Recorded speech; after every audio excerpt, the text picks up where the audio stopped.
Hey guys, has this lockdown made you lose track of your fitness goals? Are you starting your resolution for 2021 and you want to lose weight but need some help? Introducing my affordable workout plans for men and women. With packages starting at $5, this offer can't be beat. Go to RadicalLatino.com to find out more. Hey guys, do you have a product you want more eyes on? Advertise with the Radical Latino Show, where over 10K podcast downloads and the number 25 spot on the 55 All Latin podcast list. You'll want your product heard on everyone's phones and cars. Go to RadicalLatino.com/contacts and start advertising today. Playing the Radical Latino Show. Ladies and gentlemen, put your hands in the air for New York's very own. Radical. Latino is taking you to another level. Radical Latino, you're buffing it.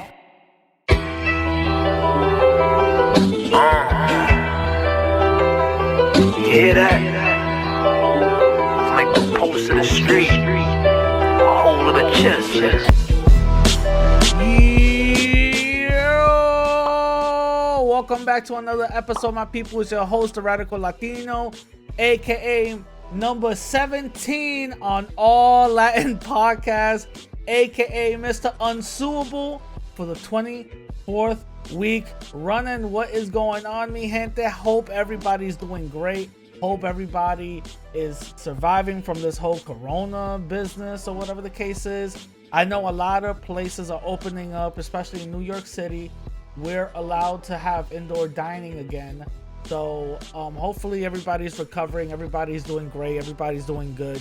You know, I want to give a big, huge shout out to all my new subscribers, all my new listeners, and all the new people checking me out. You know, shout out to y'all. I couldn't have done it without you guys. Now, a couple of updates. You know what I'm saying? A couple of updates. You know what I mean? Your boy, as you guys probably heard, I always start off with Mr. aka number 25 for all. Okay, so your boy has gotten the number 17 spot on the top 60 All Latin podcast list for 2021. I've gotten number 17, so I want you guys to give yourselves a big round of applause. You know what I'm saying? Give yourself a huge round of applause. Give yourselves a big pat in the back, because I could not have done this without you guys. I could have not done this without your help. Mind you, I got way more subscribers on my podcast than I do on YouTube. I have no idea why, but the way the rankings go is based on your internet presence, your social media presence, and your download. All right, so I got over 10K downloads so far. I'm trying to get to at least those triple digits, 100 something K, you know what I'm saying? So hopefully that will either benefit me in the long run to further reach out my message, you know what I'm saying? So I'm number 17 up in the country, so give a shout out to you guys. Without y'all, it wouldn't be possible, you know what I'm saying? Another update, I just found a little small trick, by the way. I found this very small trick, by the way, in my YouTube analytics. Yeah, that's right. In my YouTube analytics, I found a very useful trick. Apparently, YouTube shows you the people that watches your content, watches your channel. And I am extremely surprised to all the people that watch fucking me, who never comment, who never whatever, but watch me. You know what I'm saying? I'm super surprised. Certain people who are big names who watch me, I'm not even gonna put them out there. Big names who watch me, certain people who gotten viral who watch me, and a couple of people that I notice are stalking me who watch me. Shout out to Rancho. Apparently this motherfucker's all over my shit. So I didn't even know, you know what I'm saying? I didn't even know that YouTube, you could see the channels that I didn't know that, but apparently you can. So give a big shout out to all my haters and a big shout out to all of y'all out there. You know, I see y'all. You know what I mean? I see y'all. So that was very interesting. Now, a couple of things I want to talk about. Because I'm gonna be coming out with a little bit more videos, independent videos. You know what I mean? Usually whenever I do a podcast, I talk about 3 things, you know, that happen throughout the week or whatever the case is, right? And 3 or 4 things, and then I go into my main topic. Usually whenever I got interviews, I usually cover those type of 3 or 4 things on, you know, small videos or whatever the case is. So look out for that, because I'm definitely going to talk about the whole Harlem situation, you know, because they caught the guy. And I'm definitely going to talk about the whole Danny Lay situation. So look out for that. But also, I got a video coming out because I finally got my results. But hold on, let me talk about something first. I put out a video about the true Latinos, the true white Latinos, right? And by the way, by the way, I don't know if you guys notice or know this or whatever the case is, but when a video gets a lot of hits, right? 1,000 hits, close to 1,000 hits, 500, 1,000, 2,000, and there's a lot of thumbs up and a lot of thumbs down. That means YouTube's algorithm says this is controversial, so they're gonna be pushing that type of video out more. So the more thumbs down as equal to thumb ups that I have, the more it'll get pushed. So you guys are kind of helping me out, you know, with also the views that are going up. That's the reason. If it has like fucking 5 or 6 views or whatever the case is, and the shit got, you know, 5 or 6 thumbs down and no thumbs up, that shit is not gonna get pushed nowhere. You know what I'm saying? But if it has the equal amount of views with a good substantial amount of thumbs up and a good substantial amount of thumbs down, it gets pushed out more. And because YouTube wants people to stay on their platform, YouTube wants people to stay on their you know, on the YouTube platform, so you can constantly watch ads. That's what YouTube wants at the end of the day. So when a thing is controversial, then obviously they're gonna be pushing that shit out more, regardless of the thumbs down. You know, the algorithm says people keep on watching this because it's controversial, it's getting some, you know, insight. Here you go, boom, boom, boom, boom, boom, right? So you guys are kind of like helping me out. Now, with that being said, Jesus Christ, a lot of people are butthurt over that goddamn fucking video. Oh my God, a lot of people are butthurt over that goddamn video. Like, are you guys serious? Are you guys serious? Like, I gave my opinion. That's all. I gave my opinion based on what my analysis is, my experience is, and based on everything around me. You know what I mean? Based on everything around me. And for some reason,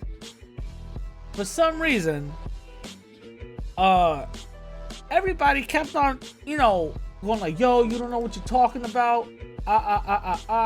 Also, by the way, Anglo is a, you know, Northern European term and all this other stuff. And I'm like, okay, what does that have to do with what I'm talking about, you know? First of all, let me say this one thing. Let me just say this one thing. All right? At the end of the fucking day, Anglo means white. Okay, regardless of where the fuck. No, it means Northern European. Shut the fuck up. Anglo means white. Why? Because white supremacists made it so. White supremacists, when they get with each other, they don't give a fuck about how blonde your hair is. No, they care about your whiteness. How Anglo are you? And they really determine that. The Anglo-nizing of a person, they really determine that when they're non-white. A Hispanic, an Indian, an Arab. How white are you, right? And they determine that by your Anglo-nization. How Anglo are you? Not by how white passing are you. How Anglo are you? How closely associated to us are you? So that's the reason why I use the term Anglo.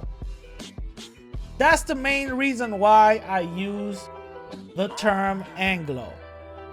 And it's a proper term to use the word Anglo for some Anglo Latinos, because those are the ones, not only do they pass for white, but they actually look at themselves white first and then everything else second.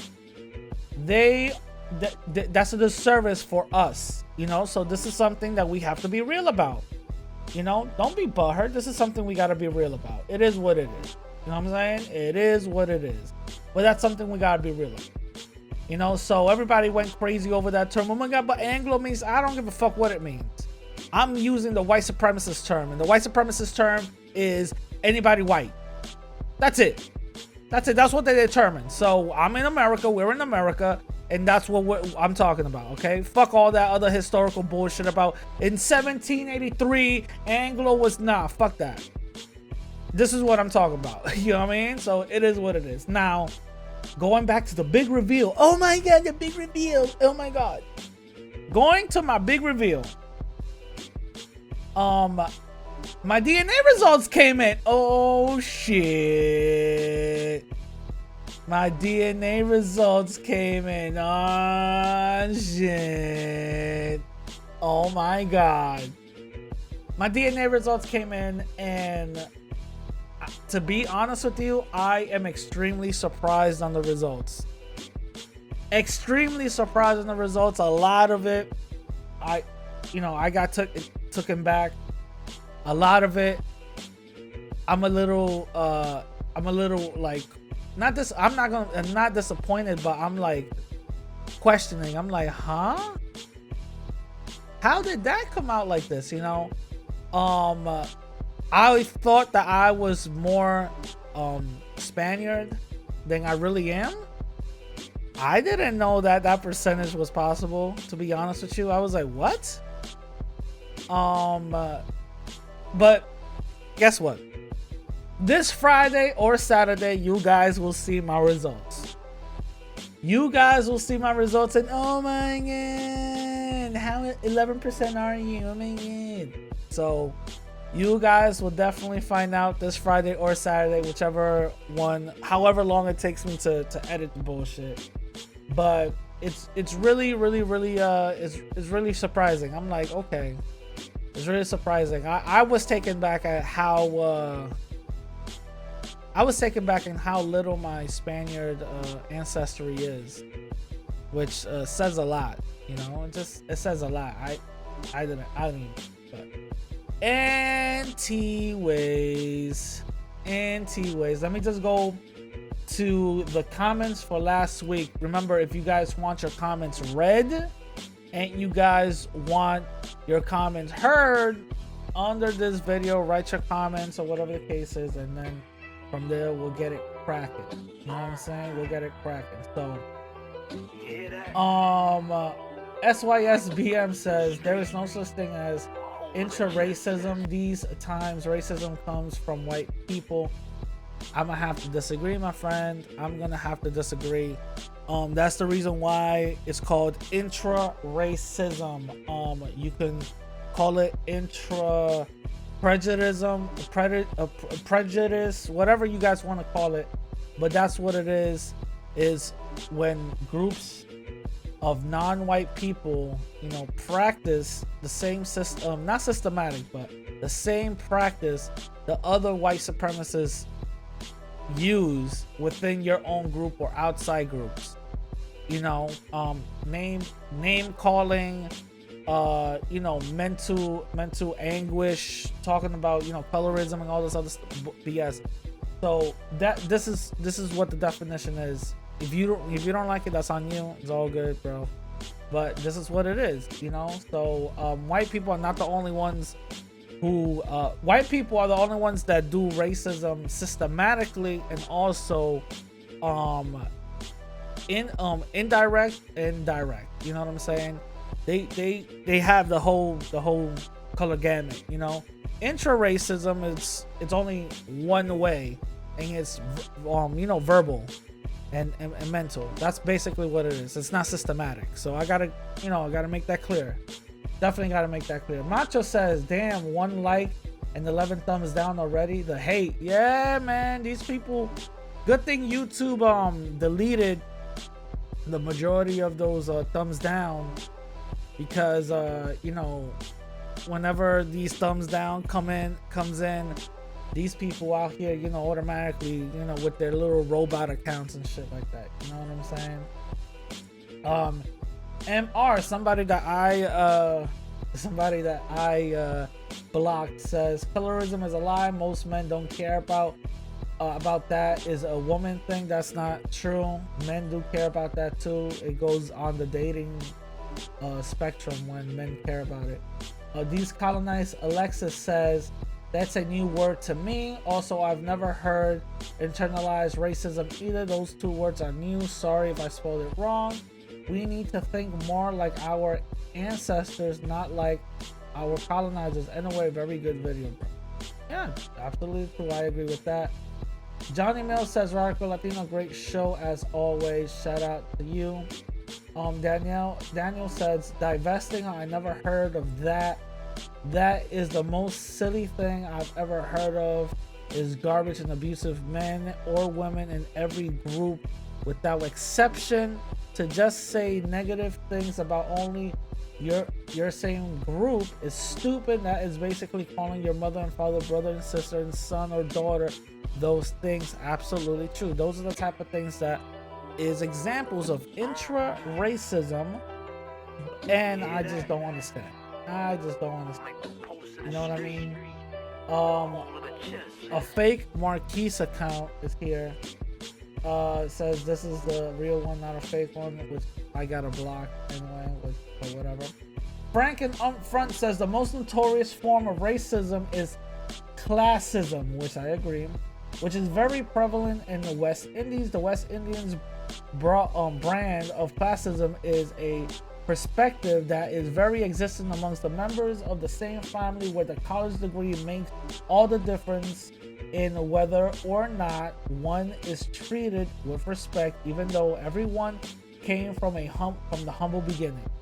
Such as there's often bitter siblings, rivalries, and unresolved traumas that transist in generations, dividing the family forever. That's 100% true. That's another form of intra-racism. I'll say classism is another form of that. So that's 100% true. 100% true. Shout out to Frank and Frank. Y'all should go subscribe to him. You know what I mean? Go subscribe to Frank and Frank. You know, he's a cool brother. Anyway.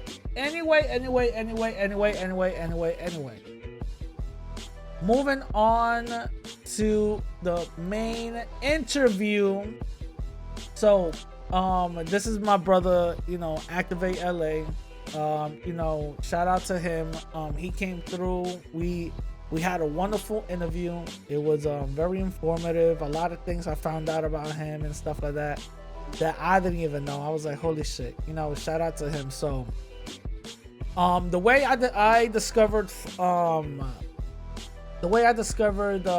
Activate LA was because he was doing you know, that Christmas live streams every day for Christmas, you know, or whatever the case is. And he talked about Bert Martinez, and I called into his show one time, and me and him chopped it up real quick. and I really felt his energy. He was really cool, down to earth, and I really liked everything that he had to bring to the table. So, with that being said, I started following him and stuff, and I'm like, you know what? I want more people to hear about him. So, I brought him onto the show, and I interviewed him. So, without further ado, this is the interview with me and my brother. Activate LA.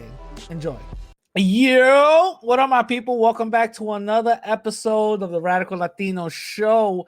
Now, as you guys always know, I always bring you guys really dope interviews, and it's no different now. And I want to introduce to you guys Ray from Activate LA. What's going on, bro? Hey, yo, what is going on, my brother, man? Good to hear you. Thank you for having me. Thank you for having me. Yeah. Thank you for coming through, man. I really appreciate it. As Latin people, we definitely got to reach out and support one another. You know what I mean? So before I start anything, I want to let everybody know how I found Ray, by the way. Was during that unfortunate incident with Burr Martinez. Almost everybody and their moms was doing videos about her, and I found Ray's channel under the recommended. Shout out to YouTube. And I saw him, and he was live talking about the situation, and then I tuned in, and I really liked his energy. I really liked his delivery, and I think you were doing that everyday live stream for Christmas thing, right? Yeah, I was doing that Vlogmas, man. Let me tell you that. Yeah. Dude, after that, I was like, you know what? Yo, this dude is awesome. So I started like following you and started like tuning in. So, not all, but some of the live streams and stuff. And then from there, I was like, yo, I gotta get him on. So, here we go. You know what I mean? So before we start, tell us a little bit about yourself, bro. I'm based in Los Angeles, California, south of LA. City of dreams, plastic dreams, how I call it over here. Yeah. So my background, I started as a dancer, not a stripper or anything like that. I always liked old school, what a lot of people call b-boy and breakdancing, but I wasn't a b-boy. I used to do more like popping, or how they call in the East Coast electric boogie, here in the West Coast pop locking. Okay. So used to spin in the head with the cardboard in the floor and all that. The wave. Fast forward a little bit, I've always been interested in radio. I've always been interested in radio, just like many people out there.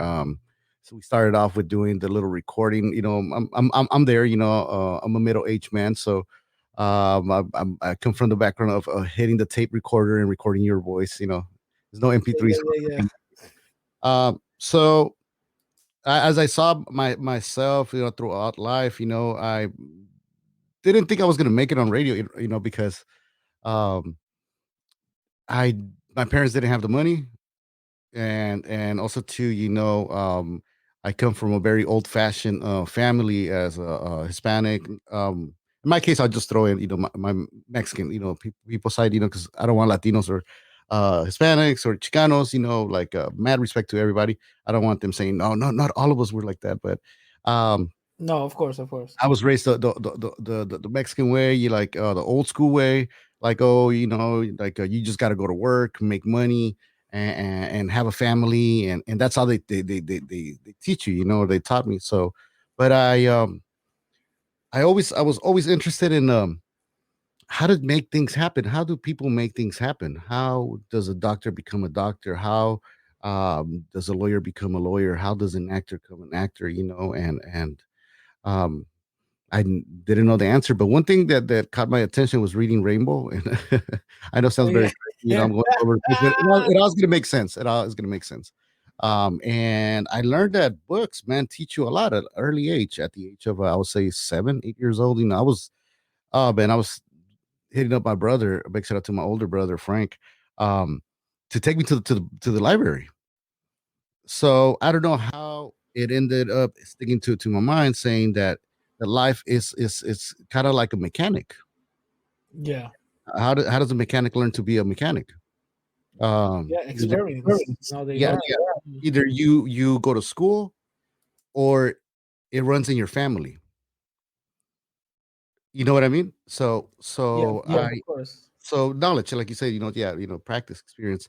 So obviously, I didn't have the father to teach me. I had my father, big shout out to him. I love him and everything, but he didn't teach me certain things. So fast forward later on, um, in the MP3 world with the podcasting and all that, I saw that there was ways to be in the radio. So I'm bringing it back now to when I was Yeah, wishing yeah, to. yeah. So I was like, wait a minute, I can record myself with the MP3 recorder now, and I don't need nobody. I don't need to kiss nobody's butt. I started doing my podcast, and I just decided to do a radio show, do a podcast, and because I was seeing that at the around the era of the 2010s, there was so much technology, but these kids, they weren't taking advantage of it. So I Yeah, was like, man, yeah, I need to do this. So I wasn't even thinking about making money, yeah. and so fast forward later with the dancing, I started getting into promoting. People started listening to my jokes, stupid shit I said, and I said, well, my first podcast it was about, man, I feel embarrassed to say it. It was about dating, man. I always been interested about learning Really? knowledge, learning knowledge and how to do things, how to make things happen, and how come You were giving some dating advice and stuff? it was basic stuff, at the Yeah. time, I was for me early 20s, it was big, you don't Yeah, know yeah, what yeah, yeah, yeah, yeah. stuff From like. a, from a- from a stripper's point of view? No, let me stop. Let me stop. No, no, no, let me stop. Okay, don't get me started. Uh, let's get that GoFundMe, that OnlyFans plugged up. Wait, yeah, so hold up. So is that so the movie Magic Mike, that's from you? No, let me stop. Let me stop. Go ahead. Yeah, No, let me yeah, stop. it's Magic Ray, yeah. So so I decided to make a show, and I was like, well, let's do it, and just out of nowhere, we started doing shows with my friends. Then now the name Activate LA, that's a whole different story. But so for my background, that's like a little bit of my background, and how I got started into the podcasting world or taking it serious was with Activate LA, and wanting to make it happen, because Yeah. there's so many opportunities. Yeah. So let's get into that. How did Activate LA come into fruition? Like how did that ended up happening? I love it. Like they say on the radio, I'm actually glad you asked that question. You always got the old. I'm actually glad you asked that question. It's like he's about to drop some hot fire. Yeah. It was pretty interesting because I believe in the law of attraction. I am that I am, Okay. right? That's one Okay. of the things. And one day I was in this county called Riverside, and I was at a college party with some friends, and you get with the boys, you're trying to pick us, spit some game. And this guy was spitting some game at the hottest, girl, lady, female in the club. And everybody was talking about he's over there. So finally, everybody, was like, what's up, man? Did it happen? Did she talk to you? She turned you down. And then my homie out of nowhere, he's like, yo, bro, what's up, man? Did you activate? And that just it blew my mind because Uh-huh. man, when from all the people there, he was the only one that had the courage to go talk to the girl, which meant that he became the man. He became Yeah. the man The dude that at that time right now. yeah, se Yeah. transformó. The person he needed to be. So I related that not only to dating but also to dancing and to life. It's and everybody that's around me, my friends, I'm always trying to push them. I'm always trying to like give them some good advice. Uh, you know what I mean? I'm always there to try to help. Yeah. So I wanted the name Activate for the podcast. You know what I mean? Because also too, whenever I will go into ciphers to pop or dance, people will scream Activate. You know what I mean? And that was my keyword. So everybody Yeah. started calling me Activate. So yeah, so that's how about the name came about. Activate, Activate. Got it, got it, got it, got it. And then from there, you just corresponded it with your brand right Yeah. now. Activate LA. Gotcha, gotcha, gotcha. So let me ask you, why did you start dancing? What prompted you to start? I'm gonna assume breakdancing, right? Nice. Hot babes. No, Oh, there we go. There we go. um, so I was born in the eight. I lived, in LA. Moved from LA to the South LA, South Central, Yeah, in the '80s, and uh, I like hip hop music, man. I love dance, and back then in that area, for you to see a Latino, Mexican, maybe even Chicano. Well, Chicano, I guess is they that's another term that yeah, I use. I'm Mexican American, and that's a whole different story. Um, so, but I I I liked, I like De La Soul, Tone Loc, Rakim, um Digital Underground. You yeah. know, but I used to like in school, in elementary, people used to dance. People used to dance. So you have a little kid, um, beatboxing. You have kids dancing, doing the hip hop New Jack Swing, Mhm. and um, and I like that. So my brother used to dance. He used to come home and practice. He's a little bit older than I, but in the '80s it was a whole different ball here in Los Angeles. Especially like South Central. There was a lot of tension when it came with the like Morenos, and Latinos, Mexicans. Big shout out to and actually happy Black History Month, man. Yeah, You yeah, know what yeah, I mean? yeah. I love my my brothers. I love my sisters, man. It's amazing. It's amazing. I love this era that I'm living on now. Um, so I was the only Mexican kid like doing hip hop, Yeah, and I yeah. can express myself, and I can talk, and I you know what I mean. So it was more about connecting with other people outside my race. I know it sounds Mm. wild, but you dig what I'm saying? It's kind of, it's not hard to explain, but it's not easy because No, I it's get you. like I telling you, understand yeah, I understand where you're coming from. That's totally understandable. Because if you really want to like break it down, even like how hip hop started, in the South Bronx, yeah, you had Puerto Rican breakdancers, yeah, and for what I've heard, the Puerto Rican breakdancers were the ones who were basically dominating that part of hip hop, and they were right next to the DJs who were, Black Americans or Caribbean Black folks, so it was two cultures and two races coming together to create something beautiful, yeah. so that's definitely understandable. That's really interesting how that. So what about hip hop and what about dancing resonated with you? What about it made you click, like, besides the chicas, besides that, what about it resonated with, like, yo, I really want to do that? Um, it brought me happiness, but at the same time, it showed that whatever stigma that there was, that oh, be careful with these Latinos, be careful, with the Mexicans, or the black people, the Morenos, you know what I mean?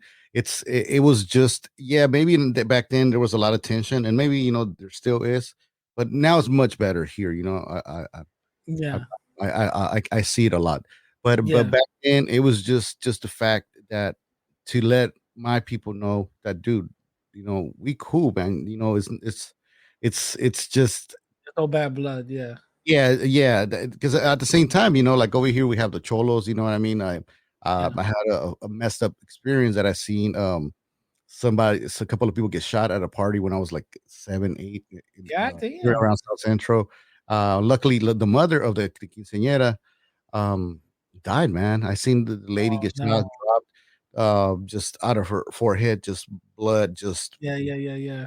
it's and so we have bad apples on either On both side, sides. Yeah. both sides. So, but So yeah, that's one of my things, man. With Activate LA too, that my crew is very mixed. We have um Hispanics, Asians, brothers, blacks, Mm, you name it. It's there. So um gotcha. What was it? I remember seeing one of your live streams, and I think that I could be wrong, but for what I've gathered was you used to work at a radio station.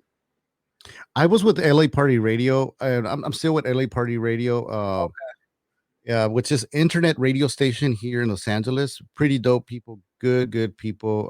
Recently we lost a member from there. I'm sorry to That's hear that. pretty cool. Yeah, thank you so much, man. Thank you for saying that. But yeah, so it's an online radio show, and it's good, man. The people there, they're cool. They're older than Yeah, me, yeah, but yeah. You guys so who did you start that, or was it already started before you joined the team, or it what? was How? uh, it was already started. It was already started. I joined it because um I just saw that they were doing their shows, and it's mainly mixes and stuff, but they didn't have a talk show. So I was like, man, let me jump in there, man. I'm always trying to look for opportunities to grow, Uh-huh. not only just get clout or anything like that, because I'm sure people are gonna be like, yeah, right, probably, yeah, that's what you're trying to do. Yeah, Of course, yeah. I want to grow, but also to gain knowledge, because there's always something that you don't know that someone knows. Whenever you meet, I think I said it wrong, but yeah, but No, I feel you. I feel you. so Yeah, you can yeah, always yeah. learn something new from whoever you meet, man. And a lot of Yeah, of people, course. girls, so Yeah, of um, course. We all learn new things from everybody else, every different culture, every different race. If we're not open to learning new things, we're just gonna be stagnant. We're just gonna be just stuck in one place, closed minded. yeah. So also too, we worked together with another station in the UK. Big shout out to them. We know we just kind of went each other. I went on my side, but Identify Radio on the UK. They were playing our podcast there for a while. So big shout out to Identify Oh, Radio. damn, shout out We to were with them. them. So yeah, man, I'm telling you, man, I'm out there, man. I'm always trying to my Yeah, way out there. So that's the always try to do everything. That's why you see on the screen but that's my podcaster name. That's the talented Mr. Funk, and yeah, that's yeah, yeah, yeah, the talented Mr. Ripley. But yeah. That's what's up, bro. That's what's up. And mhm. do you think that nowadays doing the independent thing, doing radio independently, doing podcasts independently without any corporate oversight or any entity behind you, do you think it's a lot easier for creators to do that, or do you think it's a lot harder? They still need that corporate oversight. It's a lot more easier, brother. It's a lot more easier. The reason why I say this is not only because of the technology, but because you have so many resources, so many tools. Um, I remember a couple of years back, we had Howard Stern used to put down a lot of podcasters. If you go back to his old episodes, he used to diss podcasters bad. You know what I mean? And now he's got I don't even know. Mad respect to Howard Stern. You know what I mean? He's a radio personality, and you know what I mean. Um, but now he's doing a podcast, or he started himself a podcast. Everybody Yeah, now, the people from the TV. So there is it's easier but at the same time, I think it's going to start to get harder, because now even the big corporations are jumping into it. And the problem with that is that they have money, and they can pay somebody to work the algorithms. But everybody can do that. You know what I mean? If they try to learn how to the little hacks and tricks here and there. But yeah, yeah, man, it's thanks for that question. That is an amazing question, bro. yeah, yeah, yeah, yeah. Because the way I see it is you need personality. You could be a talking head, but you definitely need some personality to go in there and actually talk and be entertaining and have people's attention and keep them, glued to what you're saying. And the funny thing is that you talked about Howard Stern. I believe there was a poll or a research team or something to see who was actually tuning in to hear him out, and they found out that 68% of people who actually listen to him don't like him, and I bet. like 40 something percent actually like them, and they saw that majority of the people that don't like him will tune in to hear him, and it was very interesting, which tells me that you can have a lot of haters and they will still tune in, to Yeah. hear you out. It's true. It's very true, brother. I mean, I have coworkers or ex coworkers that now are tuning in. Yeah, Show, and I know I don't try to bring rain. I'm not trying to bring over here. Oh yeah, man, I got haters. I got this. No, but I know for a fact that they're listening. They're creating. I won't even say fake accounts because it's just they're creating an account, which is good for me. You yeah, know, and because they sent, I've seen friends that they send me, man, can you see remember this guy that used to work here? He just sent me this video or this picture or screenshot or your show, um, and I'm happy because at least I get somebody to be playing my videos. But you're right, man. You're right with that. People that don't like you, people that dislike you, are the main ones that are watching you. And what's yeah. funny is that those people that dislike you actually do like you because they see themselves Yeah. in you, and that's the reason why It's they don't, it's they don't like it's you. also I found out something on YouTube. I don't know. I could be wrong, but this is what I found out. I read like a couple of test articles from this organization that did an algorithm test on YouTube. Apparently, if you have a video that's very controversial, right, on Mm. YouTube, and it has maybe 1,000 views, and the thumbs up is 300 and the thumbs down is 200, or it could be thumbs down 300 and thumbs up 200, the algorithm of YouTube will see that as controversial because a lot of people are engaging in that video, and they will push that video out more. Oh They wow. won't suppress it regardless of the thumbs up and thumbs down. They will push it out more and more and more because it's controversial, and YouTube will want you to stay on that video or on the platform, because that's what YouTube wants. So YouTube wants you to continue to. So when I read that, I said, "Well, it looks like I got to start stepping my controversial game up." I like the way you run your show, brother, man. To be honest, I wish I could comment more, but Yeah, you know what's up. You do your edits, yeah, you do your yeah, stuff. yeah, yeah, yeah, Uh, I could be maybe even cleaning the studio, you know what I mean, or even yeah, doing my folding my laundry. But I tune into especially your live streams and or when you are on I've seen you on other shows outside your yeah, shows. yeah, yeah. Of You're course. debating. You are good, man. You are gifted, and I Oh, really thank you, like what thank you're doing. And like you said, you are right. You do need personality in order to carry and have a show. And you on your side, you have that. You are the type of person that has me, like many others, listening to even if they don't let you talk sometimes, because I seen you on some shows and they're kind of rude, and I'm like, let my boy talk. you. Yeah, yeah.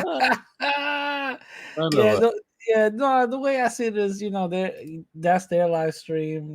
I don't want to step on no toes or whatever the case is. I could care less about all of that, as long as I try to at least get my point across, and that's basically it. You know what I'm saying? I could Yeah. care. I could care less about all of that. But yeah, no, sometimes people are gonna be people. It is what it is. Like, you can't really stop that.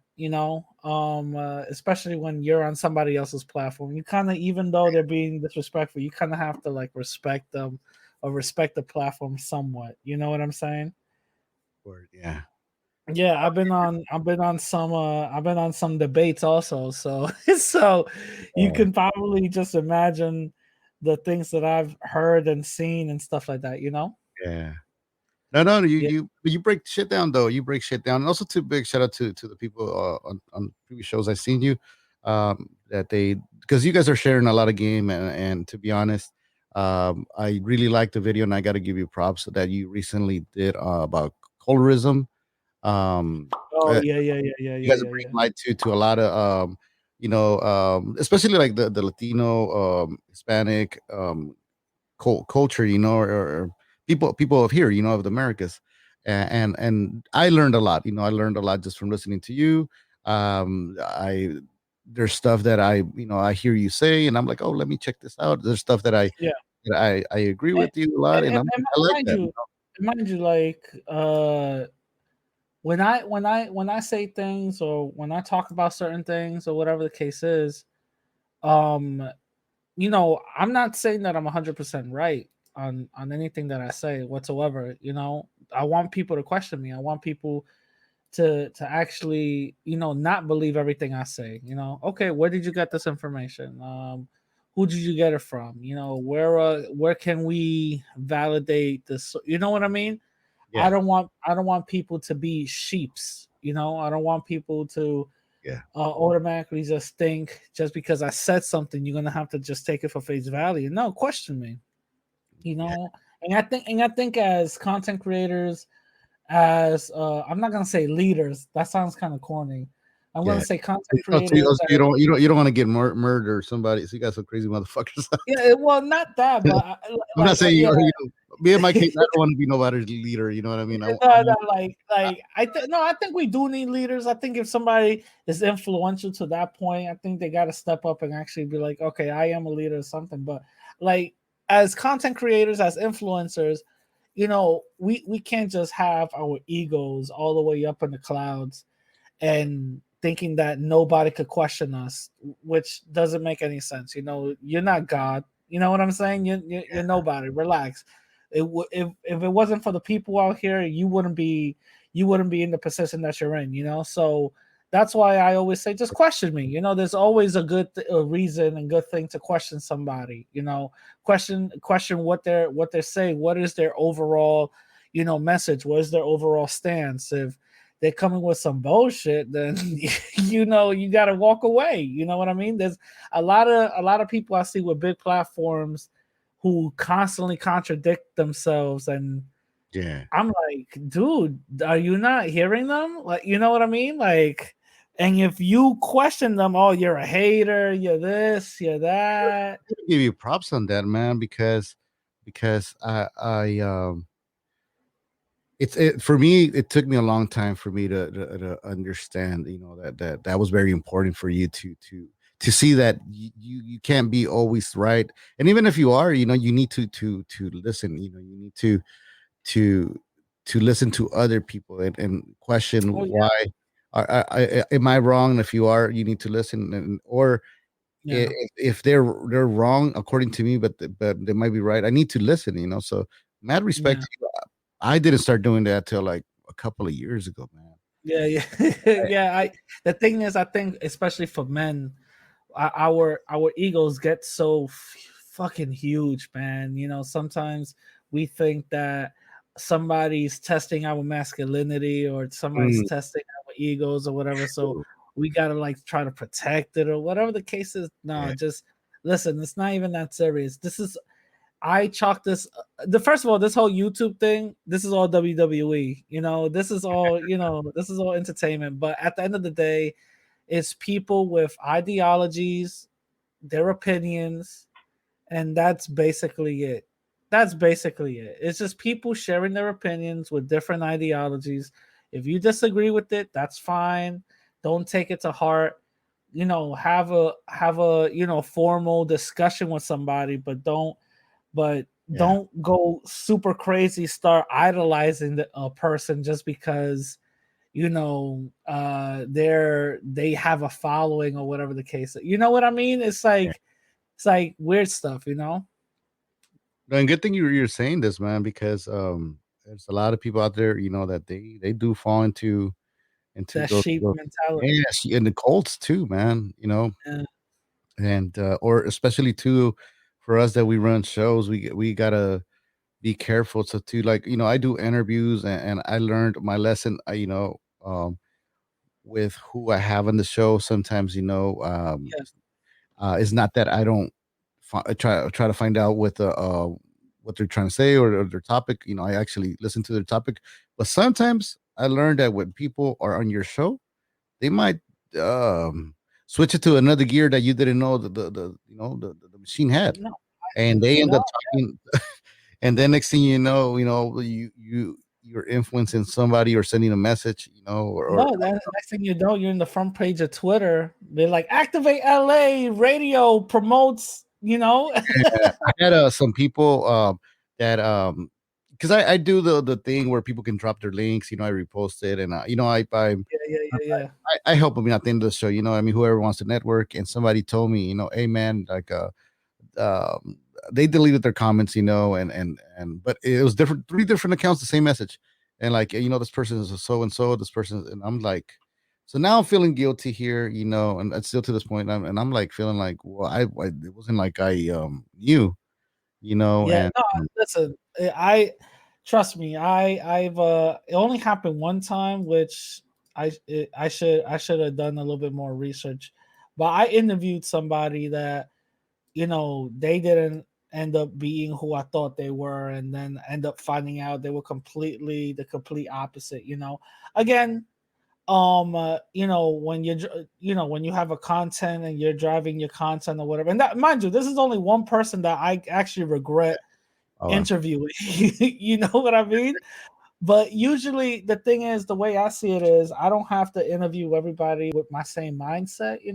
Could definitely interview everybody else with different type of mindset, have a respectful conversation. But I found that for the most part, the people who don't share my same mindset, for some reason, they end up being more disrespectful and hostile than the people who share my same mindset, which is a little weird. You know what I mean? But it is what it is.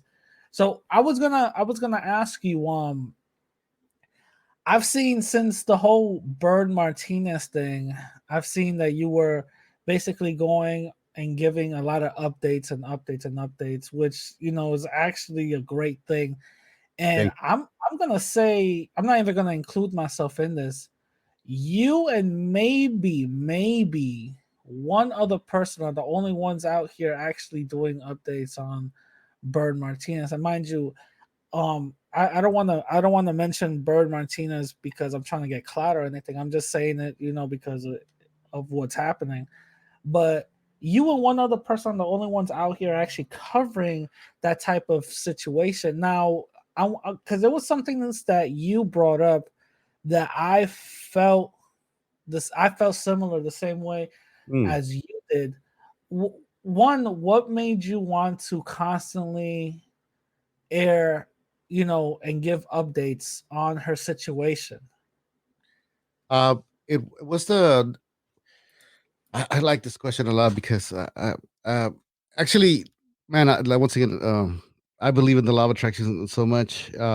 This year, my goal is to be on 100 shows, be interviewed by 100 shows. You're number one, so thank you so much, brother, for Oh, making this okay, happen. cool. Not only the interview, and the reason why is because there's a lot of people that I relate to, and I see. I mean, I see myself in you. I have, I just know you in the podcast and everything. But since the one time that I saw you in the comments, we chopped it up a little bit. I felt your energy. I felt your Yeah, your yeah. energy with Bert Martinez. I didn't know who she was. Big shout out to Ozzy. He left a comment. He said, oh, I can't believe I mentioned this in your podcast live stream. You didn't know who she was, and I didn't. But number one, besides I see myself and her too, and also too, I see the kids, the dad and everything. What made me want to do it was because I saw so many people that support her and love her, and the only media that I saw that supported her was Spanish media. You know, it was an American Spanish channel. Creo que Al Rojo Vivo, I think it was. Yeah. I need to get their name right though, because I do want to make sure I do shout them out too. You know, if that's not their name, my apologies. I'll make sure I get it right because, hey, man, thank you guys. You guys did it. But nobody's doing it, and you always hear America. You always hear, you know, the people up here. You know, I'm not gonna get into racist, you know, right now unless you want me later on. But so, but I was like, wait a minute, she's American. You know, like they always talk about, you know, somebody like disappears in the Sedona's deserts and then ends up being found. You know, she's hiking with a hammock and, you know, and no water, but she's getting like all kinds of coverage. And I'm like, well, wait a minute, what happened to being American? You know, Bert Martinez is American, you know, so American is like after or before the sun goes down, or the lighter, the brighter your skin is. Oh man, I get so passionate about this shit. Sorry. Your skin is. Yeah. So I looked up at my my platform, and there's a lot of topics I do want to talk, but I feel that I need to build my platform to talk. But this I can talk. I did see that even though my platform it was small, I saw you guys, man. I saw you, and please, man, big shout out to you for doing the videos and keeping the noise out there, man. Honestly, thank you, man. Thank you. I have to say it, you know. But I saw you guys. I saw other YouTubers. I saw random people, regular people, you know, non-YouTubers, you know, doing videos like in their phones. And I wish I can name everybody. My apologies, but my shout outs to you guys because you guys made me want to do this. And then so I saw the fans, and I'm like, I don't have the platform, but she does have the people that support her, and all she needs is for us to keep making noise, and eventually it's gonna happen. I know it's gonna happen. We're gonna get the American media, American, you know, I mean, and so we are gonna get involved. Big shout out to I do want to make sure, you know, I get, you know, because I want to get her attention. I want to get the people with the bigger clout attention. Sabrina, she did a video, and that video worked a lot. And if she can do another video, man, please, por favor, hazlo otra vez. You know what I mean? And if you guys are watching this interview, that's part of the interview, and shout out to her and tag her. And please, you know, do it. Not trying to put you on the spot. My apologies, I am. But pero that'd be great. That'd be great. You know, if Sabrina does it or Rojo Vivo, you know, covers it.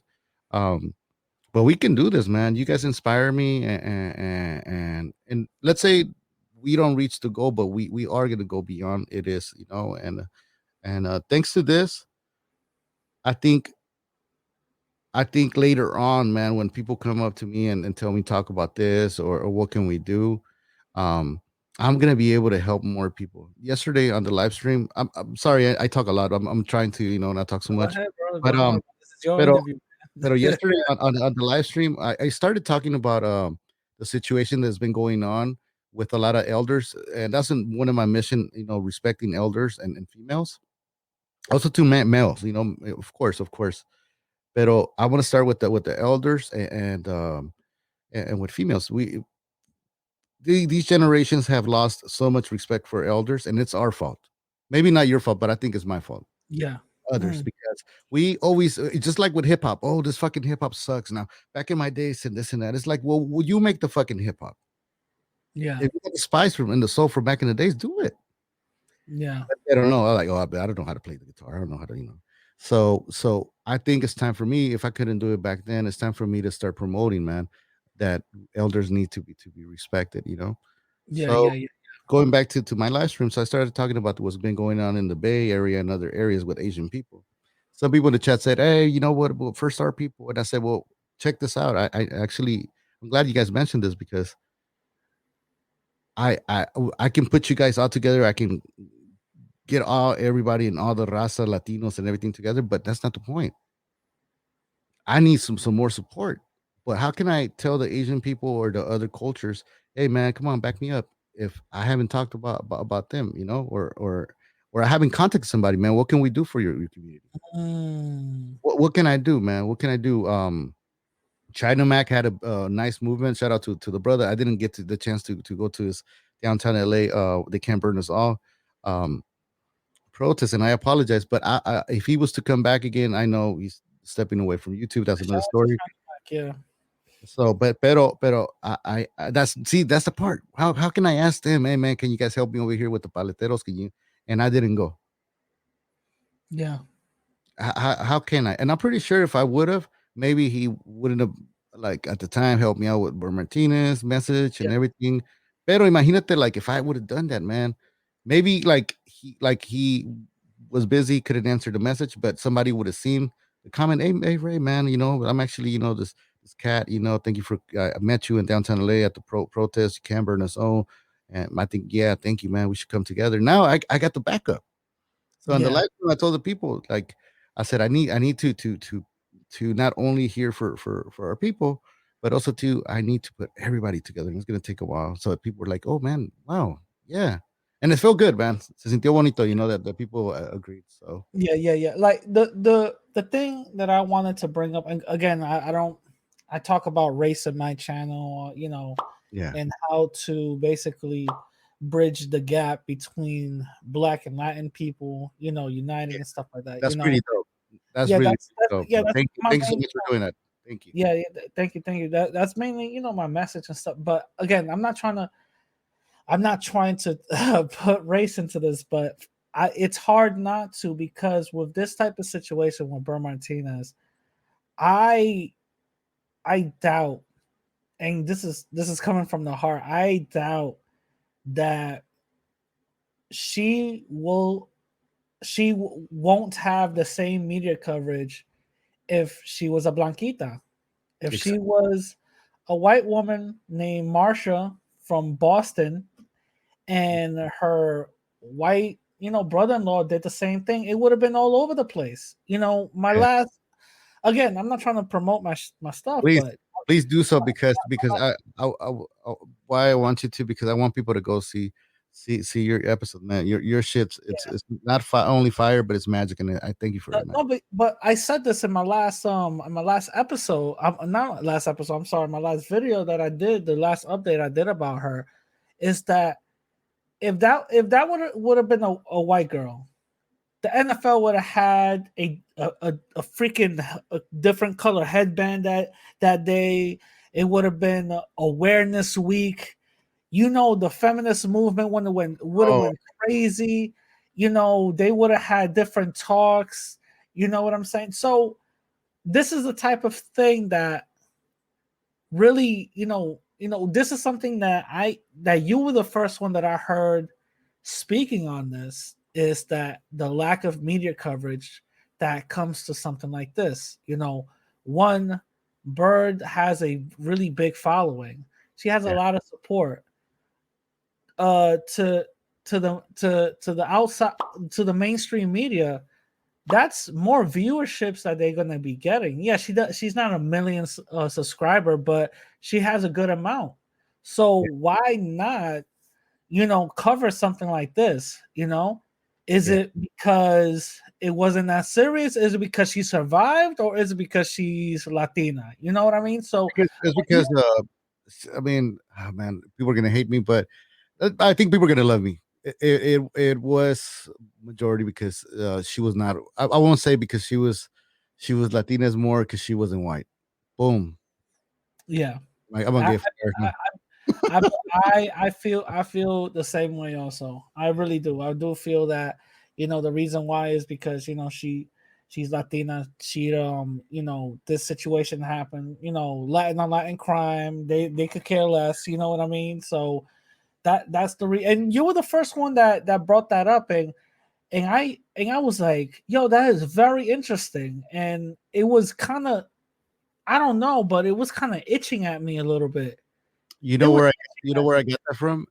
Where we get into a fight with somebody, maybe just we're man, or just shit happens, and they call us right away thugs. Yeah.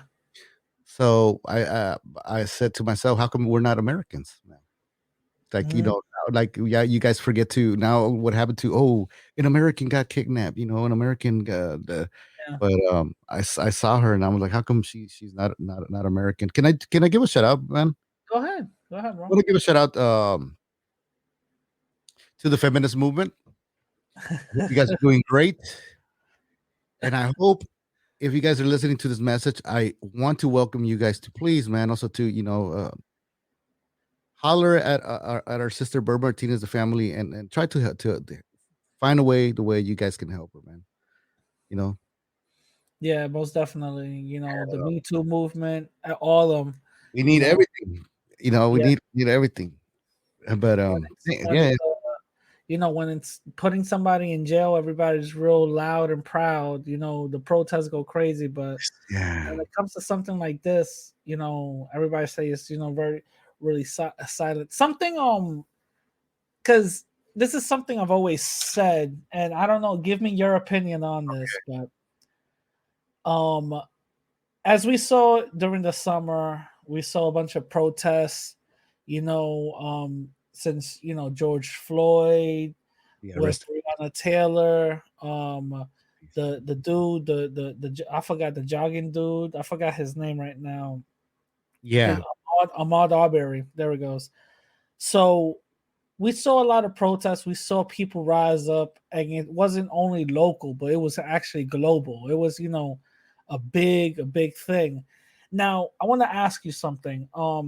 This is something I said, and if you want to agree with this on you, but this is my question to you. But this is what I said first. I said the reason why you don't see Latinos, Latinas actually coming up and actually, protesting when it comes to our own people is because we're politically lazy. We are politically stagnant, and we need to get away from yeah, that type of mentality. When it comes to black people are not afraid to suit up and actually go out there and break some shit. yeah. We're the only ones that are very ¿cómo se dice? Very Dejados, I'm sorry, what? dejados, like Yeah, yeah. it's gonna be okay. We're like, we'll see what happens. We're the only ones who do that, because I'm gonna use the example of that kid in Mhm. California that was a security guard that got shot by the Down cops. the street, like here in Compton, yeah, the same, Yeah, same yeah, around the same area. there was a protest and only 11 people showed up. Yeah. So I really like the fact that I mean that you're bringing this up because it's very important um to bring it up and for me to actually address this. The thing is that those same people that don't show up is the same people that complain uh when somebody's trying to do organize, like the black community is trying to organize like a protest or bring everybody together, you know what I mean? And they're like, well, what about when so and so got shot? How come you guys weren't doing this? And they're when I say they're who they're talking to is the same Latinos, you know what I mean?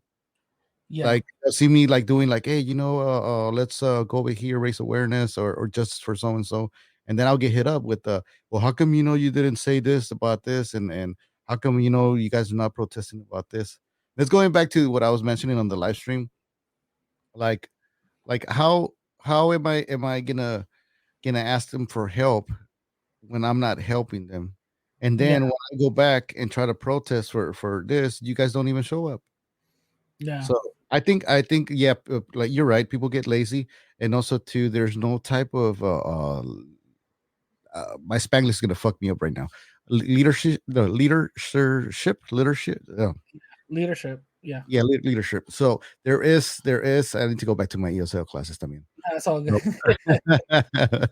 So, so I think we live in a crazy, amazing, and beautiful era where like people like me and you, we get to build platforms, and we are going to change this. We need to change this. We need to change the old. We need to rely on excuses. Kind of like a broken, como un matrimonio latino, donde la mujer es culpable or the hombre. I don't want the mujeres getting mad at us, and Mm, they always deny. But what about 6 months ago when you did this? Yeah, but what about you? So they forget about the problem and they just start arguing with each other. So yeah, I yeah, think yeah, it's time for us to find ways to start pointing this out. We're like, okay, dude, like we're not going to argue about something that happened a long time ago. We're not gonna argue about how come I didn't make noise or go protest about them. Yes, I didn't go. I fucked up. Guess what? Let's support this movement here, and then let's find whatever's wrong and where can we go support, and let's do it together instead of just me. Yeah, let's start something new, a clean slate. Yeah, you're right.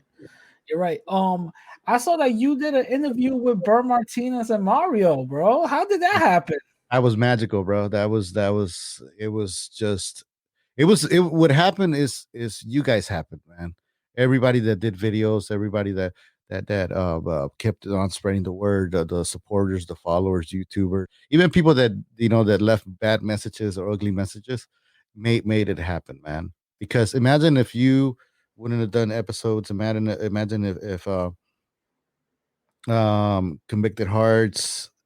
Help me here with the names because I do, and I apologize if we don't name all the names, but we Rojo something. Rojo, yeah. So if Sabrina, Sabrina. yeah. So Lupita Blogs, and man, I apologize, ladies and gents, if I don't say you guys' names. I love you guys and everything, and but you guys made it happen, man. Because if you guys we would have stopped there, that interview would have never happened. Yeah. I know you saw the comments, man. The comments is just you go read them and it's just like, damn, bro, like I didn't make that happen. Radical Latino, you guys made that interview happen. But that was a lot of supporting out, and I was surprised. I was like, wow, that's crazy. I was actually surprised that actually happened. What was even though I saw the interview, but I'm just asking you questions. Was it difficult for Bird to talk a lot, or was it pretty easy for her to talk? She was I think she was pushing it, and that's why at the end I try to find a way to cut the interview. Yeah. Because I was like, wait a minute, you know what I mean? But she was happy, I think it was she was pushing it, but she was happy. It was natural. And I think that interview and all the people that watched it and left comments gave her more life, more power, man. Because she finally can be herself on camera. Yeah, most definitely. Shout out to her, and hopefully everybody's supporting her through the GoFundMe and play her videos. Times are hard. General speaking, it's not to you, but also to you, but general speaking, play her videos, let the videos play, let the commercials play, put the playlist. And times are hard, but at least with that, we're sharing the GoFundMe page. Play the videos, go to your computer, put it on mute, and just play. Let the ads go so they could get something. That's what's up. You're right. No, you're absolutely right. You're absolutely right on that. What was it? So with the whole Burr Martinez thing, you got that interview. Shout out to you, bro. That was crazy. I was like, damn, this dude got the interview. Shout out to I'm gonna answer the actual questions. I just went one side, to the other side, and I'm gonna make it brief. We were supposed to make the interview, Monday, last week's Monday, and I talked to Mario, and people were asking me if her PO box still worked. People wanted to send Burr Martinez mail by her products and everything. So at the same time, I was just repeating whatever information I had from before. But I'm like, let me contact Mario and see, what can they send if the PO box works. And I told Mario, hey man, we should I want to interview, man. And when I asked him about that, I kind of felt like I was kind of I didn't want people. I didn't really care if they thought I was trying to clout chase, but it was more like I didn't want them to think I was the official spokesperson. And yeah. And but I was like, you know what? No, let me. People have been asking me. People want to see the IGs, the Instagrams, the TikToks, and why not? Why not? Have them, and especially they can ask questions on the chat. So I asked him. He said, "Yeah, my computer just froze, and I feel bad, asking him. I was like, I apologize." So he hit me up after I told him my computer works. Like, let's do it Friday. Man, I was shocked, bro. I wasn't expecting her. I was just like, what are they? Damn, that's what's up, bro. Shit, that's what's up. Now, let me ask you for some. I'm a switch the topic. To what my favorite topic, race relations. No, no. Yeah, you can do it. Yeah, you're cool. You cool. I'm good. Yeah, yeah. Yeah. Don't worry. So, for first of all, me and you come from two different worlds. You know, you're in LA, and the only thing that I know about LA is, mind you, I've been to California a few times. You know, I Okay. love it. I do want to move out there. I'm gonna keep it real. The only thing I know about LA is that, and this I could be wrong, is that it's very gang affiliated. You know, the gang culture is really heavy out there, more so than it is out here. You Mm, know, in the East Coast, and that's what I found. Again, I could be wrong. You know, yeah. but now Uh-huh. let me ask you. This is something that I've heard, but mind you, I'm not from LA, so I don't know. I've heard that the Mexican gang have beef with the black gangs because the Mexican gangs are racist. Is that any way true? Okay. Yeah, that's a big plate, but yeah, let's start um getting busy with it. Um Now I'll be honest, coming from the 80s, I mentioned earlier, Yeah, there's a lot of gangs everywhere. I mean, there's neighborhoods. We can make a left, and it's a nice neighborhood. You can make a right, and next thing you know, you're at somebody's neighborhood. Thank God it's not like back in the 80s or 90s, where there's a lot of drive-bys. yeah, So yeah. um, there's a lot of close-minded people. I'm gonna tell you, there's a lot of people that you asked me on now the gang members. I'm not a gang member, so I can't really answer you that. But I would say that in the community, a lot of people are very close minded, very ignorant, Okay.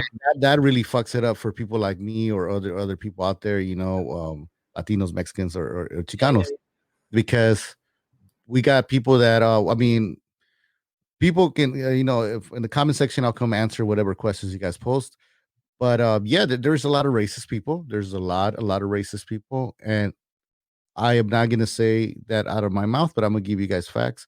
I think it was like a year ago, 2 years ago, in for the people in LA, you guys know about the story that happened in East LA, or I think it was Boyle Heights. Family moved in, and some gangsters. I don't even know if they were gangsters, but let's say, according to the media, according to the media, they were gangsters. They were cholos, and they went and they tried to burn the house, and they wanted to put fear in on the black family because they wanted them to scare the family. yeah, So and that's very, very fucked up, and I apologize on my side, pero so I hope that kind of gave you the answer. I think I did, right? yeah, yeah, Yeah, there is that, and yeah. there's another thing about Latino Mexican gangs here, or I would say areas, because once again, I don't game bang, so I don't want you guys coming over here knocking on my door. You know, Okay. I don't want to whoop somebody's ass. No, I'm kidding. I just don't want to, throw out myself out the window. But no, no. So, but I am going to talk about areas. Um, there's areas like in Boyle Heights, LA. The cholos from over there, cholos are like what they call Mexican gangsters. They talk, and they dress completely different from a cholo or a gangster that lives like in let's say Inglewood, Long Beach, Okay. Cool. like East LA, Boyle Heights. I'm kind of like too much pushing it, but there's a lot of people that you hear that, "Wait, what's up, homie? What's up, SA? What's up, this?" Uh, Yeah. in areas like Inglewood, um, parts of South Central, Long Beach. I mean, Long Beach. I heard gangsters. They don't use the SA. They say the N word, which I don't use it. Yeah. You I don't, I because I have respect for black people. You know what I mean? And I had friends that asked me to tell me, I've been to lived in the hood. I've been to certain colleges, certain schools. Big shout out to LA Trade Tech. It's a ghetto school, but it's how good teachers. But people said it's cool if I say it. You know what I mean? I just don't feel the need. I don't out of respect. They say I'm down. I don't. And it's weird to me. But yeah, you go to like certain areas in Long Beach, you hear like gangsters or talking completely different. Yeah. Now I'm not pushing saying that. Okay, dude, there's an excuse for people to use the N word. no, Okay, that's the okay. But yeah, that's the thing with LA. You know what I mean? Like the areas change. The areas change and everything. When somebody told me about, well, in LA, the Mexican gangs, they're racist, and I always said all the incidents you always I told them the incidents that you're bringing up has to do with gang members. Regular 9 to 5 regular Mexican people ain't doing that shit. Yeah, You're talking about gang members, so too. Maybe I think they're taking it back. Once again, guys, before in the comment section and everything, you guys go, no, but I experienced this. There is, and I gave the story of those gangsters. You can Google it. You guys can Google it right now after the show. And there was a family, a black family that they were trying to scare, man. It was very messed up and sad. I think they threw Molotov cocktails or something like that. Yeah, something. Yeah, really. No. I read it. But this is something I've also heard. I also heard it comes from both sides. It comes from the black side, that they antagonize, and also I heard that it comes from the Mexican side that they antagonize. So I heard that it comes from both sides. They go from both sides, and it's the knuckleheads. For example, now like people that listen to my show now, they're gonna be like, wait, what happened? You're not for La Raza. What do we know? What happened to the pero? So let me get you guys with my pero, with my butt. Because also too, let's switch to the sides. You got the people that have been messing around with the vendors, the street vendors, the loteros, paleteros, and you know what I mean, and it's knuckleheads. I do want to address that, and help out the community, the paleteros later on. And there's a lot of ways and ideas that I have, but I'll talk about the how to help and everything on future episodes. But I think it's still my platform still will not help. But I'm down to help, and also too, it's just both sides, man. And then shit, man. I mean, these people, all this happens in the neighborhood, in the hood, within blocks, and then next thing you know, either side gets busted, they get taken to jail, and then it gets worse. That's another kind of like racism, in prison. So, but I'm actually gonna pull away from that prison thing, but yeah, there is, man. There is a lot of racism. Yeah.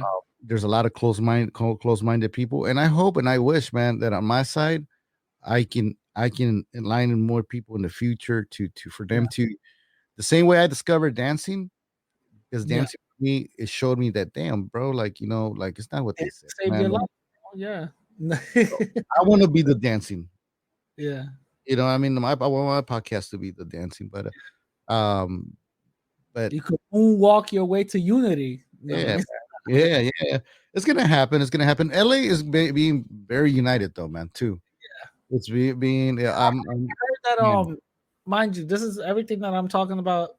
I'm talking about like, mid 90s, early 2000s and stuff. A lot of people tell me none of that shit is really going down like that. There is some racist Latinos, racist Mexicans. Oh, of course, but like, I don't want to. I don't. If I'm on your show, so too, I don't want to sugarcoat it. And if of course, if you guys people listening, you guys want to message me, you guys can message me on Instagram, Activate LA Radio, and sounds like a little dirty plug-in, but I do want to share my ideas, and if these people disagree, I hear people, man. I hear people sometimes, not lately around, but because of the pandemic. But there's been times, that I hear little words, little slick words, and I'm like, whoa, whoa, why would you even say that? And they get surprised. They're like, oh, you know what I mean? Because Now let me ask you. Even some research that I've done. I've even did an interview with a former white supremacist. Mm. This dude used to be in the Nazi gang or whatever the case is, and he got out. So I did an interview with a person like that, and they even told me that it's kind of weird that they are the Mexican mafia will actually associate themselves with white supremacist gangs, and also there's Mexican groups out here that affiliate themselves with Nazi type of mentality. What are your thoughts on that? Hmm. I you know what? I've read I saw a video that talked about that. See, me speaking about the Mexican mafia, it's kind of like talking about Mexican cuisine, or like a that's a bad ideology though. Well, Mexican mafia, I don't really have any knowledge on the mafia, the way they run. Yeah, Um, yeah, but according to some videos, they've mentioned some stuff, and it could be, like it could be, but it's yeah, it could be. I can't really comment on that. Now, if you ask me if there's racism between Mexicans and blacks, that there is. I can, how can I say? okay, gotcha. But you don't know, you don't have any comments or thoughts on certain, on those Mexican groups doing that, on why they would do that. Control, I would say. Yeah, When it comes to having control of territories and stuff, I think it can happen. You know what I mean? I'm sure. Like I yeah. said. The reason why I bring it up is because I find it very weird that uh a a certain group of people will actually Mm, I see. associate themselves with another group that doesn't respect, value, or even see them as a camaraderie. You know what I mean? It's Yeah, it, yeah. It's a good, really, really good question. Because to me, that's very strange. yeah, I'm gonna tell you why, and I'm not trying to like get out of the conversation or the question, but I am gonna stay within why and the race part yeah. of why they're coming together. I come my background, man. My parents are from I think it'll be it's not the second, it's not the first, but it could be the second largest Afro Mexicano communities Okay. and state. Also to and then mestizos. So boom, boom, boom. So you know what I mean? Like to me, I feel more related to my indigenous part, and I don't see myself like, you know what I mean, like dividing. And I'm not saying something's wrong with white people. Just something's wrong with white people that are bad. Or racist. So Yeah. so to me, I don't see why. Maybe it could be because the power. Mm, You okay. know, um, maybe they have more the power. Maybe it comes already from the streets where they already have beef and they just hate each other. Yeah. Uh, The way I see it, the way I interpret it is, one, ignorance, lack of education. yeah, Uh, two, the fact that Latin people, you know, we are not our own race. We're classified under ethnicity, so that causes a lot of confusion. And the reason why that causes a lot of confusion is because we won't have a form of identity to go up under like other people have. They have white, black, Asian. We don't. We're on a little gray area. So, historically speaking, Latin people were always classified as white. So, and that will, that goes on further on into history to the point where majority of Latin people just do it without classify as white without even knowing why they do so. I really like where it's going because actually I saw your episode about a little bit of colorism and everything, and but it was also too, it was not only about the episode, but um I'm supposed to travel down south and everything, and the forms that it's funny because the forms that they when you sign up the forms as a Hispanic Latino, like you said, we don't have we only have ethnicity, right? I didn't have where to click. It said a black, it said black, native, white, Pacific Islander, Yeah. and it didn't have no nothing for me there. You know what I mean? It didn't have Latino. It didn't have Latino or Hispanic. It had Asian. And I called. I called the embassy. I was like, "What's up? Like, where am I gonna click here? What am I?" It's like, "Oh, you could just click white." And I'm like, "What?" And Yeah. I talked to one of my friends, and he's black, and he said, man, he started laughing. He's like, man, you don't know that a lot of Hispanics are like now clicking on that they're white. I was like, no, like for real. A I lot of yeah, a and lot. a lot. Well, I'm gonna let you know something. That was done historically. When when America won the Mexican War, Mexico wanted to protect Mexicans from being labeled, from being mistreated from America, right? Mm, So before America signed the treaty from the Mexican War, uh, Mexico said, "Listen, we want our people that's already over there because that was part of the United States was all Mexico. People that were already over there, we want them protected." So America said the only way we can protect them and guarantee the protection if they classify under the census as white. And even though we know logically that doesn't make sense because there was a lot of Mexicans and Latin people who were classifying themselves as white but never got the white treatment. mm, There's plenty of historical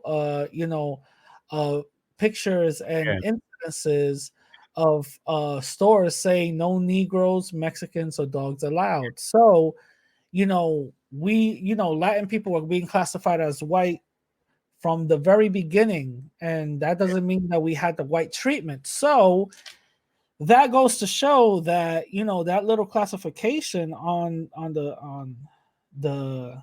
yeah. little sheet doesn't really mean a goddamn thing. Well, You check this. So, and thank you so much for sharing that because it's not you, okay, but the fact that the Mexico tried to get us to be white, it's comedy to me because in Mexico they're fucking hella racist to the lighter you are, the better opportunities there is. Yeah, And anybody in the comments wants to come at me with because of that, I got facts, and they treat you like shit if the darker you are. yeah. And that's bro, like Oh, of you course. study, you learn, and it's pretty fucked up, man. The way once again, Raza, y'all gonna be mad at me, pinche Ray. You know what happened to the pero? I fucking hate the fact of how they treat our Afro Mexicanos down there, man. Like Yeah, bringing it back to Bert Martinez. She is an American, right? Like this Afro Mexicanos are Mexicans. They're not Afro, they're fucking Mexicans. yeah. If they want to be called Afro Mexicanos, let them. But And not treat them like Mexicans. So yeah, this is yeah, goes back to my main point. The fact that a lot of Latin people aren't a race, and we're confused based on that identity that we can't identify with, and we were labeled as white. I believe that's the reason why the Mexican mafia and certain Mexican groups gravitate towards that whole racist ideology, you yeah. know. And I feel, to be completely honest, I don't know if you ever experienced this, but I've seen the most non-white people who want to claim white, who want to be white, who want to kiss up to white, Yes. be more racist than white folks Yes. themselves. And I see that. First of Preach, all, brother, I preach, preach. find that hilarious because the way I see it is they know deep down that they will never be accepted. So in order for them to justify their try to be accepted, they have to shit on the darkest person and be more racist as a way to say, look, white mommy and white daddy, look what I'm doing. I'm showing you that I could be down. You know what I mean? So Yeah. I don't know if you experienced that, but I found that I always saw that and find that hilarious. Yeah, no, it's very true, man. It's very true. And I think a lot of there's nothing wrong, guys, with wanting to be American, feeling American, especially mi gente mexicana, que you guys are two generations, one generation, or even like Mexicans, but citizens or residents. There's nothing wrong with being American. That's why we're here. And there's nothing wrong with pushing your culture and everything. Where there's something wrong to me is when you put your own culture down and you try to say, oh look, oh yeah, I'm Mexican, but I'm not that type of Mexican. And you Yeah. see me walking down the street and I could be your fucking boss, just because I look like I don't like I don't speak Spanish. I mean, I don't speak English. You know what I Yeah, mean? It had happened to me. You know what I mean? Like when I was like I'm a boss and stuff, but I know a couple of people around. Like it's LA, it's Hollywood, so you make connections. I talk a lot, so where I've talked to people and they're dicks, and then next thing you know, they come find out that I know somebody and they get referred, and they're like, oh shit, I'm sorry, I'm like, and I'm not gonna be a dick because I didn't want know you to prove them wrong. Dr. Dre. I want to prove them wrong because also too, like the Bible says, love your enemy, and Yeah. that's the thing I came to find out what it means to love your enemy. Yeah. No. Let me ask you, and then we're gonna start wrapping it up. Okay. What is the difference between Chicano and what's the other word? Chicano and Cholo. What's the difference? I'm Chicano, actually Cholo, and because I see all of that as Mexican anyway. So that's a beautiful question. Because man, I like this question a lot, man. A cholo is supposed to be come from from the suit era, which it was in the 60s, 50s. I don't know. I don't want to butcher and mess up. I promised my friends that I was going to get more into the Chicano like history, the real shit, But so before cholos, it was pachucos. That was back in the 50s, and it was the suit era. So back then, riot that it happened. was a riot. Yeah. So then Black got involved, and yeah. black people were fighting the white sailors. Yeah. Yeah. So for what the people like, that want to know what a cholo is, I'm gonna give you guys, I guess, where it came from in a way, the name, and then some people say that it came from cholo. I'm gonna get my facts right, but it's from an Aztec god or something. Okay. So, but cholos are supposed to be Mexican gangsters or Chicano gangsters. Now, Chicanos, that's the thing. Chicanos like the LA culture, but I do not consider myself. I consider myself a Chicano because I can relate to the culture. So when I see a Chicano or he wants to be called Chicano, I respect that, and I have mad love for my Chicano culture people. But I consider myself Mexican American. I'm born here, and but the reason why I consider myself Mexican American is because I've never seen, taking it back to the mafia. I'm gonna try to keep it short. I've never seen Italians saying that they're using a secondary Italian American name. You know what I mein? And they're mafia. So, and to me, it's like, why would I try to deny Chinese? They never say I'm Chinese. You know what I mean? Like when I say I mean the Chicano. So yeah. I take it as a Chicano is just the Mexican American culture, the culture that was born within, because also too, like Mexican Americans, we do get a lot of racism from the first generation, especially the people that don't speak Spanish. About to ask you that. I was Yeah. about to ask you that. Yeah. So I understand the pain where they're like, you know what? Well, if you're not gonna let me be Mexican, I'm gonna be Chicano. So that's the part where I have to respect, and I respect guys, because there is a lot of fucked up people out there, first generations, that because we don't speak Spanish, or yeah, I speak Spanish, but the people that don't speak Spanish, just speak mucho broken Spanish, they put them down. They say they call them fake Mexicans, fake. So Yeah. man, Because I thought that was a disrespectful term. Chicano, cholo, chola. I thought that was a very disrespectful term. Either way, it still means Mexican at the end of the day, right? So So the reason why I don't consider myself I did consider myself Chicano. It's kind of like the new term Latinx that they have out, right? yeah. I didn't like it. I don't But- like it whatsoever. Yeah, so and I'll tell you why, like real quick, but I don't use it, but if they want to be named Latinx, I am going to call them Latinx, because Yeah, I same. don't want to argue about the term. I do want to argue about what are we going to do to really be together.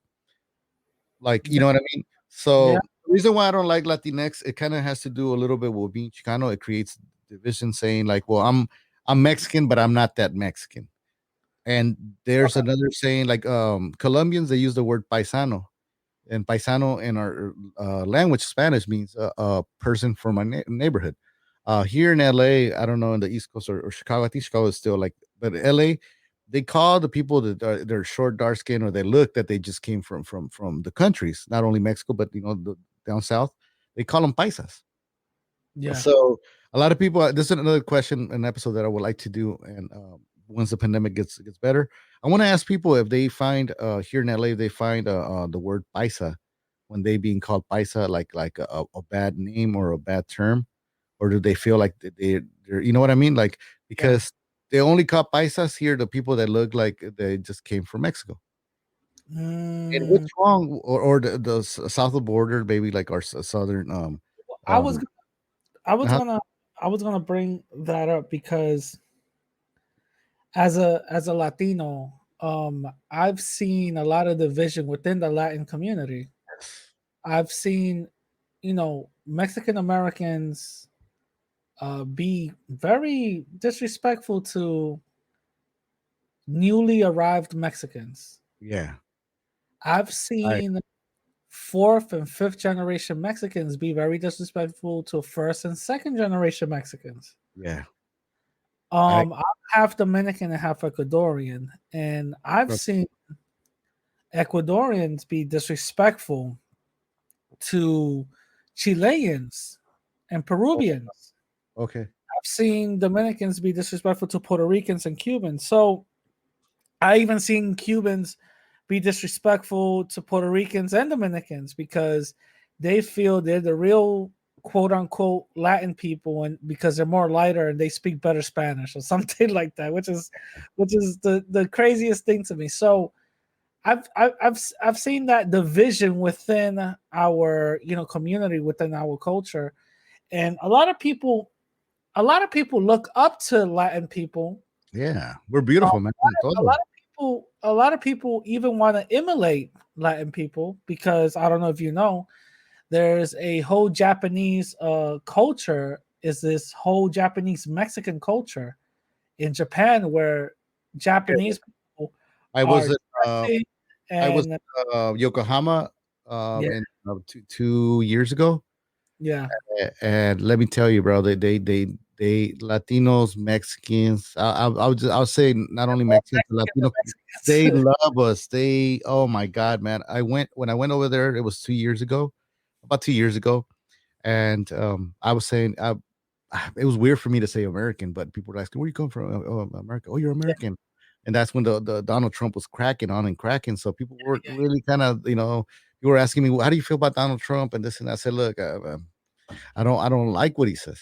I don't like, and I mean, I'm sorry about your podcast. You know what I mean? I said, F Donald Trump, because he said a lot of slick comments about our Yeah, people.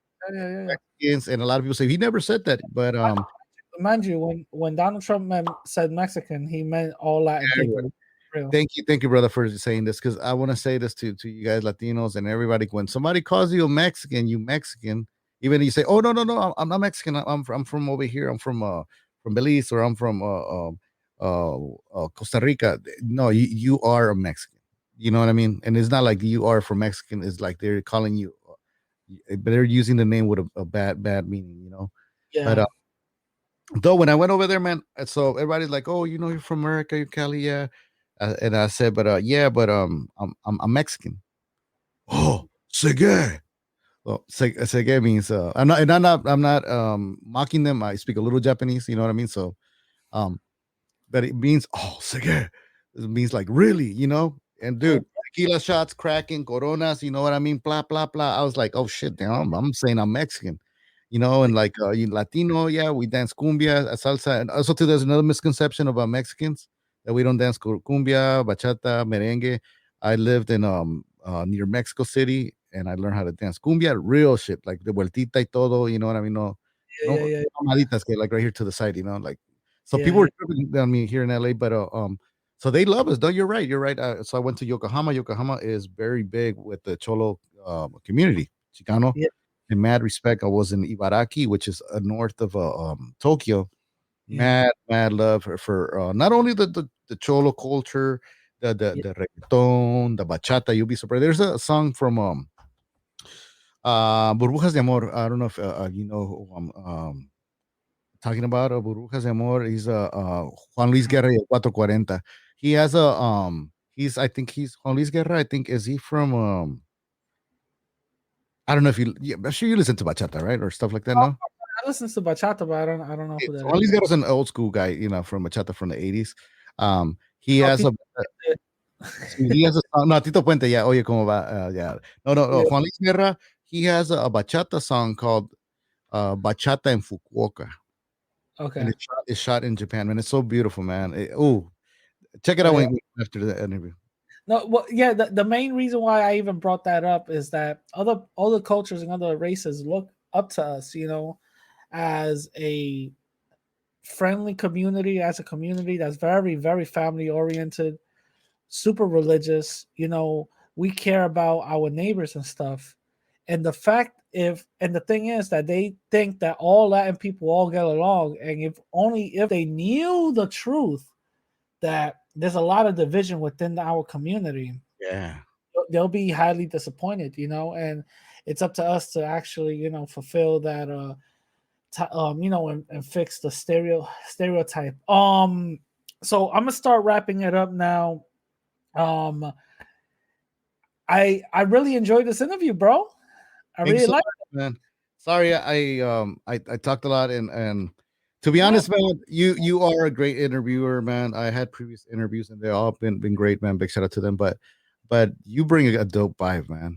Yeah, I'm the best. That's it. I'm the best, bro. You're the fucking best, bro. Like there was a questions where I got like stuck with the Mexican mafia. Big respect, my respect. I don't know the way they work, the way they do, but I did answer your question. I think when it came to the racism, I think I You did. so I hope I didn't come out looking like trying to avoid it, but there's certain stuff that, you know, here in LA, just I'm too close to the border. Yeah. And I just you know, I'm cool. I'm cool. You know, I'm cool with my arms, I'm cool with my legs, my ears. Shout out to everybody, even the Mexican mafia got no beef. Yeah, big shout out to them. Where can people reach you at, man? Man, please follow us on Activate LA Radio on Instagram. We're on YouTube. That's Activate LA. Make sure you guys leave your comments. To anybody out there, man, trying to get their brand or just an artist, singer, you got your mixtape, actor, man, comedian, wherever you're at, you want to be interviewed. I would love to interview you. I would love to get to know you, to meet you, and get the word out. We are Activate LA from Los Angeles, California. If you would like to email us, info activatela@gmail.com. That's what's up. And before we go, what will you what's the last message you want to give to people, like your your last a speech, like what would you any affirmations, there you go, what Okay. affirmations would you give to people? Thank you, brother. Thank you for asking this question, man. I really, really appreciate it. Man, I just want to say there's no such thing as whenever the time is right. Please think about this, write it down, guys. There is no such thing as when the time is right. So whatever you want to do, this is the time.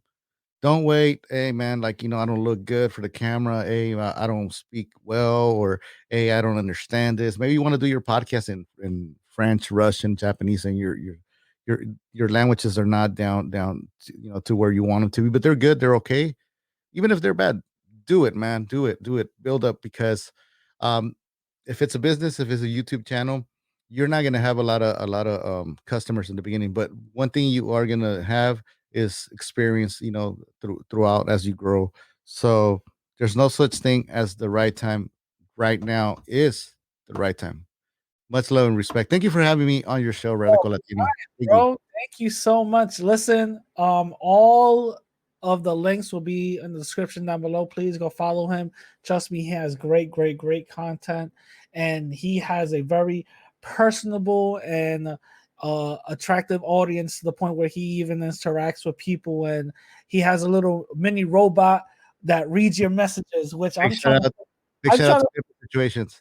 yeah, I'm trying to figure that out. I'm trying to figure how to do that, But I got you, man. Hey, part of growing is sharing. If you're not sharing or yeah, teaching, you're not growing. So holler at me. I got you.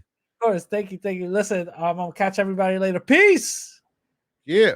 All right, so that was the interview with me and my dude, Activate LA, my dude Ray. Shout out to him. I hope you guys enjoyed the interview. I hope you guys learned a lot from it. Learned a little bit more about him. Learned, his some of his past. My man was a Magic Mike out here in the streets. Shout out to him. But if you guys want to follow him and everything will be in the link down below. His Instagram and his YouTube channel. Trust me, go follow him. He's very entertaining, and he brings a lot to the table. You know what I'm saying? So go follow him. Now, with that being said, I'm out of here. If you guys want to support me, Cash App Radical Latino, or go to my website radicallatino.com and go donate. Also, my workout plans are available, so don't miss out. Get your body right for 2021. The summer's coming, you know what I mean? Even though some of us is quarantined, we could look good inside, inside the crib, all those thirst trap pictures and shit. You know what I'm saying? So go do that. You know what I'm saying? And also, if you want to hit me up on Instagram and Twitter at the same name, radical_Latino_, go do that. And everything will be copacetic. Now, I'm gonna leave y'all with something I always leave y'all with, is I'd rather die on my feet than live on my knees. With that being said, I'm gonna catch y'all later. Peace.